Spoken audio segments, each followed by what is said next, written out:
2 رکعت نماز نفل کسی وقت بھی پڑھ لیجئے، مکروہ اوقات کے علاوہ 2 رکعت نماز نفل پڑھیں کسی بھی وقت حاجت کی نیت کر کے،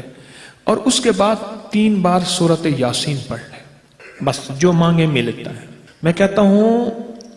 میں قسم اٹھا کے کہتا ہوں، رب کعبہ کی قسم، جو مانگے انشاءاللہ ملتا ہے۔ وَكَفَى بِاللَّهِ وَلِيًّا وَكَفَى بِاللَّهِ نَصِيرًا۔ اگر تہجد کے وقت پڑھ لیں ٹھیک ہے، عشاء کے بعد پڑھ لیں، اشراق کے وقت کسی بھی لمحے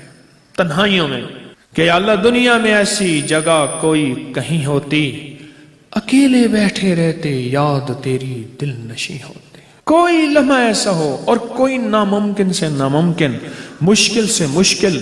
کوئی زندگی کی ایسی الجھن ہو جہاں آپ کہتے ہیں کہ میرے بس سے اب کام باہر ہو گیا، مولا زمین کو پھاڑ دے مجھے نکل جائے، مولا آسمان کو حکم دے مجھ پہ ٹوٹ پڑے، مولا ان سارے پتھروں کو حکم دے مجھ پہ برس پڑیں اور میں پہاڑ کے اندر دفن ہو جاؤں۔ جب زندگی کی منزلیں مایوس ہو جائیں، چاہے وہ کوئی مسئلہ ہے، عرش والے سے فرش والے سے، زمین والے سے آسمان والے سے، زندگی کا کوئی مسئلہ کوئی اور ہو ناممکن، جسے دنیا کی ہر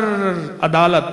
ہر پنچایت، ہر عقل مند، ہر دانا کہہ چکا ہو کہ تو ناکام ہے، ہو ناممکن، اس وقت اس کو یقین کے ساتھ